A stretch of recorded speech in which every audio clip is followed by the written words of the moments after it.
वह तो बेहोश होकर गिर पड़ा था, लेकिन जैसे ही दो जेलर दरवाजा खोलकर बाहर जाने लगे, कुछ और ही हुआ।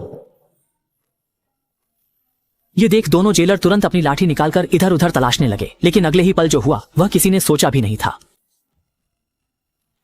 इस समय उसने दोनों को निपटाने के बाद उनकी वर्दी पहन ली और चुपचाप बाहर निकल आया। गेट पर खड़े जेलर मुर्गा लड़ाई में व्यस्त थे, उन्हें यहाँ की कोई खबर ही नहीं थी। लेकिन यह सब देखकर भी कयांग भाई ने सीधे जेल से भागने की कोशिश नहीं की, बल्कि वह सीधा जेल अधीक्षक के दफ्तर पहुंच गया।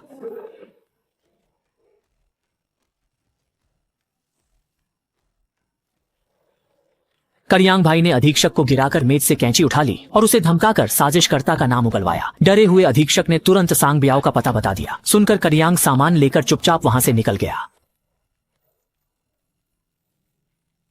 जब कतियांग दोबारा दिखे, वह निंजा बन नियत स्थान पर पहुंच गए थे। उधर सांग बियाओ आने वाली मुसीबत से अनजान थे। कतियांग ने अहाते में घुसकर जश्न मना रहे सैनिकों के पास रखे गैस सिलेंडर के बगल में हैंड ग्रेनेड की पिन खींचकर रख दी।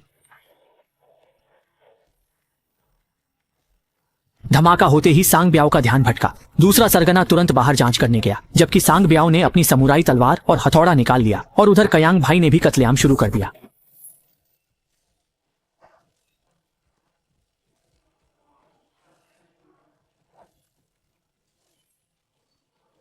इसी समय दूसरे सरगना के शामिल होते ही दोनों के बीच तुरंत ही जीवन मृत्यु की लड़ाई शुरू हो गई।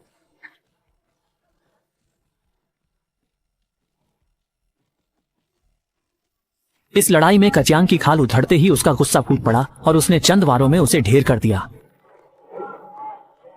अब जैसे ही दूसरा सरगना मारा गया, कियांग भाई जल्दी ही सांग बियाओ के सामने पहुंच गया। तुम कौन हो? मेरी बात सुनो। यह सुनते ही कयांग भाई गुस्से में सबसे पहले हमला करने के लिए आगे बढ़ा और इस वार के साथ सांग बियाओ की आंतें जमीन पर बिखर गईं। करियांग भाई ने इसी मौके का फायदा उठाकर सीधे उसकी पीड़ा खत्म कर दी और कहानी के अंत में करियांग भाई ने अपनी मरी हुई पत्नी को भुलाने का फैसला किया और अकेले ही बेशर्मी से खुशहाल जिंदगी जीने लगा।